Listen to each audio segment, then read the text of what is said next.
मैं हूं डॉक्टर सुशील कुमार। आज के वीडियो में आप लोग देखेंगे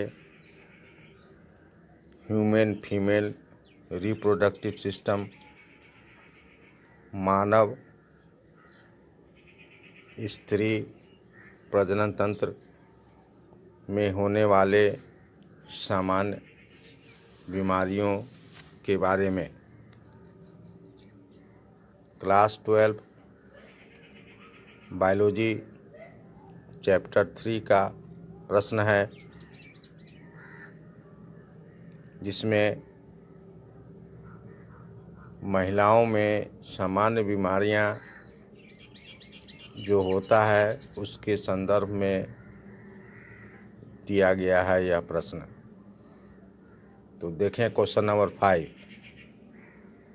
right about the different types of disorders of the human female reproductive system.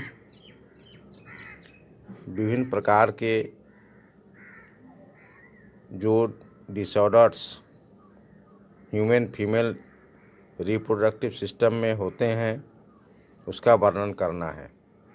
Answer: common disorders of the human female reproductive system are. पहला point, endometritis. It is inflammation of endometrium. Female reproductive system में 3 layer है, जिसमें सबसे आंतरिक layer जो uterine cavity की तरफ होता है, इंडोमेट्रियम, उसमें सूजन हो सकता है, जलन हो सकता है। दूसरा point, endometriosis. Endometriosis, it is development of endometrial tissue in uterus। इसमें इंडोमेट्रियल टिश्यू का डेवलपमेंट होने लगता है यूट्रस में, जैसा कि उदाहरण है ओवरी, मायोमेट्रियम इत्यादि। तीसरे प्रकार का जो डिसऑर्डर्स है oophoritis. It is inflammation of ovary. इसमें ओवरी जो जानते हैं आप, 1 पेयर होता है, एक जोड़ा होता है फीमेल रिप्रोडक्टिव सिस्टम में ओवरी। उसमें सूजन, जलन इत्यादि होने लगता है। It causes pain in the lower abdomen, जिसके कारण फीमेल लोअर एब्डोमेन में दर्द महसूस करने लगती है। चौथे टाइप का जो डिसऑर्डर है वो है oophorocystosis। It is condition of ovary having cyst. इसमें ओवरी में सिस्ट बनना शुरू हो जाता है। ओवरी में सिस्ट बनने की अवस्था को oophorocystosis कहा जाता है। यह सिस्ट बाद में कैंसर का रूप ले सकता है, इसलिए इसका उपचार पहले कर दिया जाए तो महिलाएं कैंसर होने से प्रभावित नहीं हो सकेगी। 5वां डिसऑर्डर देखें, सबसे घातक है cancers. Any part of the female reproductive system में सफ़र फ्रॉम कैंसर। वैसे फीमेल रिप्रोडक्टिव सिस्टम के किसी भी ऑर्गन में, किसी भी पार्ट में कैंसर हो सकता है। एग्जाम्पल देखें, ब्रेस्ट कैंसर, ब्रेस्ट को भी रिप्रोडक्टिव सिस्टम के अंतर्गत ले सकते हैं। आजकल यह ज़्यादा देखा गया है, ब्रेस्ट में कैंसर हो जाता है। शुरू में ब्रेस्ट में गांठें पड़ जाती है, गिल्टी जिसे कहा जाता है। यदि उसका समय पर सर्जरी कर निकाल दिया जाता है तो पेशेंट कैंसर से प्रभावित नहीं होगा या उसमें कुछ ज़्यादा समय लग सकता है। लेकिन जब कैंसर हो जाता है तब उस पेशेंट को बचाना संभव नहीं हो पाता है। Vaginal cancer, uterine cancer ETC। Vaginal cancer, uterine cancer uterus का कैंसर है, जो आजकल अक्सर महिलाओं में देखी जाती है। खासकर ग्रामीण क्षेत्रों की महिलाएं जो प्रारंभिक लक्षण उत्पन्न होने के बावजूद भी डॉक्टर से संपर्क नहीं करते हैं और इसे छिपाते रहते हैं, जिसका नतीजा यह होता है कि डॉक्टर के पास पहुंचने में उन्हें काफ़ी समय लग जाता है और तब तक कैंसर अपना विकराल रूप ले चुका होता है और अंत में उस पेशेंट की मृत्यु हो जाती है और वह भी मृत्यु काफ़ी दर्दनाक और कष्टकारी होता है। इसलिए नॉलेज के अभाव में वो महिलाएं न अपने परिवार वाले को कह पाती है, न उचित इलाज कराती है, न डॉक्टर के पास जाती है, और जब जाती है तब तक देर हो चुका होता है। Generally cancer is diagnosed late. अक्सर कैंसर का जो डायग्नोसिस होता है उसमें विलम्ब हो जाता है। बायोप्सी टेस्ट कन्फर्म्स कैंसर, एक टेस्ट है जिसका नाम है बायोप्सी टेस्ट, जो कन्फर्म करती है, सुनिश्चित करती है कि कैंसर है या नहीं। यदि कैंसर रहता है तो पॉजिटिव कहा जाता है। इसमें सस्पेक्टेड जो क्षेत्र है वहाँ से मांस को थोड़ा काट करके जांच के लिए भेजा जाता है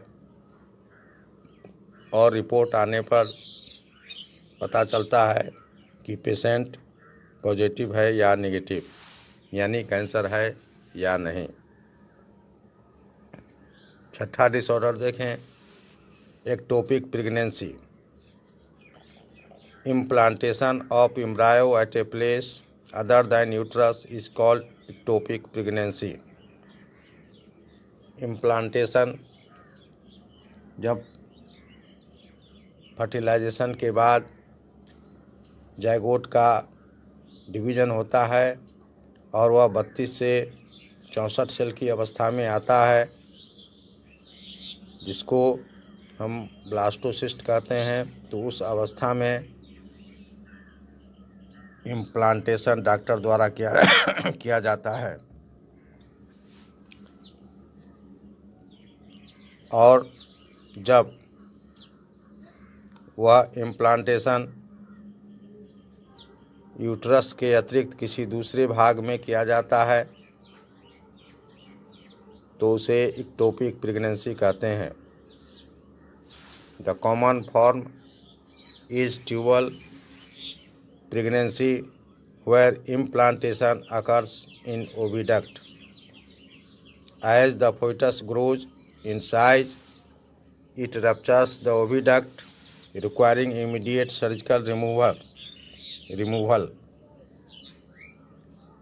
जब ओविडक्ट में अर्थात फैलोपियन ट्यूब में इम्प्लांटेशन किया जाता है तो फोइटस का डेवलपमेंट होने लगता है, लेकिन कभी कभी उसका डेवलपमेंट ओविडक्ट को रैप्चर कर देता है, तोड़ देता है, डैमेज कर देता है। उस समय तत्काल सर्जिकल विधि का उपयोग किया जाता है उसे हटाने के लिए। अगला 7 नंबर देखें, menstrual disorders.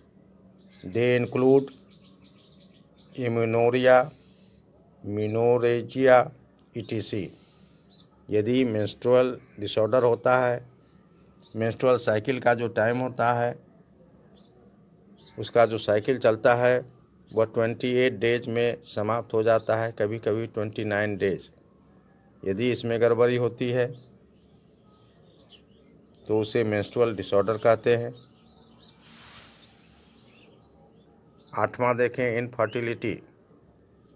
It is inability to bear children due to non-ovulation and anatomical or physiological defect.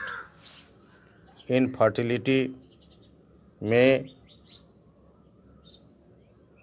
Children नहीं हो पाता है, यानी कि फीमेल बच्चे को जन्म देने में असमर्थ हो जाती है। ये कई कारणों से हो सकता है। यदि ओवम नहीं बनता है तो भी वो माँ नहीं बन सकती है, और भी एनाटॉमिकल और फिजियोलॉजिकल डिफेक्ट के कारण माँ नहीं बन सकती है। 9 पॉइंट देखें, uterine fibroids. These are the most common non cancerous tumours. यह मोस्ट कॉमन है नॉन कैंसरस ट्यूमर्स, यानी ऐसा ट्यूमर जिसमें कैंसर नहीं पकड़ता है। Painful periods, feeling full in the lower abdomen, urinating often, pain during sex etc. Are the main symptoms. इसमें menstrual cycle के दौरान दर्द होता है, लोअर एब्डोमेन भारी भारी महसूस होता है, अक्सर पेशाब करने की इच्छा होती है और सेक्स के दौरान दर्द महसूस होता है। ये इसका मुख्य लक्षण है। 10वां पॉइंट देखें, HIV AIDS. HIV is the human immunodeficiency virus. HIV human deficiency virus है। HIV affects CD4 cells, also known as T cells. ये HIV वायरस CD4 सेल्स को प्रभावित करता है, जिसे टी सेल भी कहते हैं। यह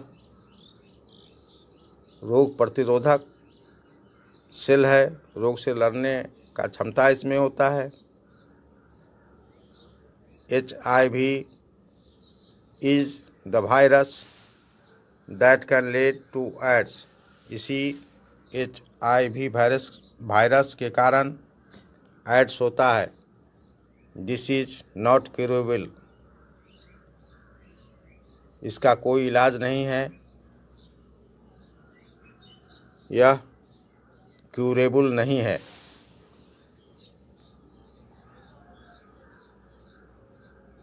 ग्यारह नंबर देखें, इंटरस्टिशियल सिस्टाइटिस।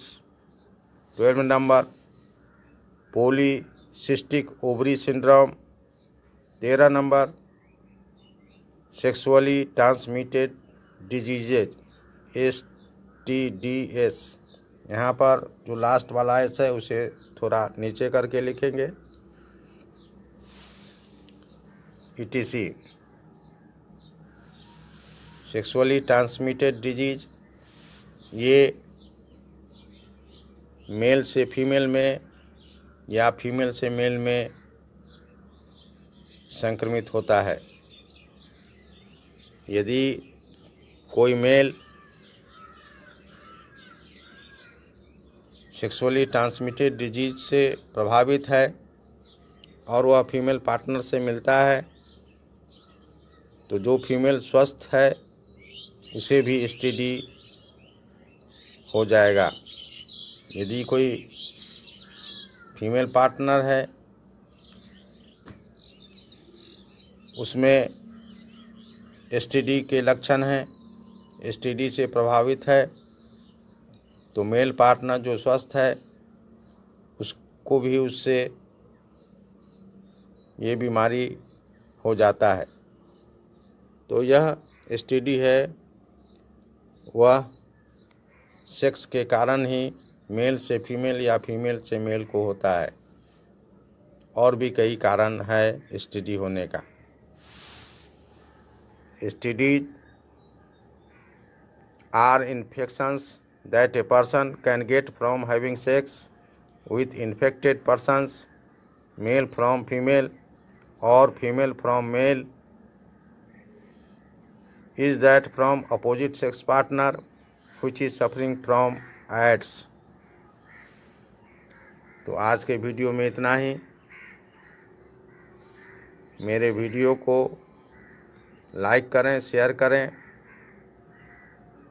और हमारे YouTube चैनल को सब्सक्राइब करें। धन्यवाद।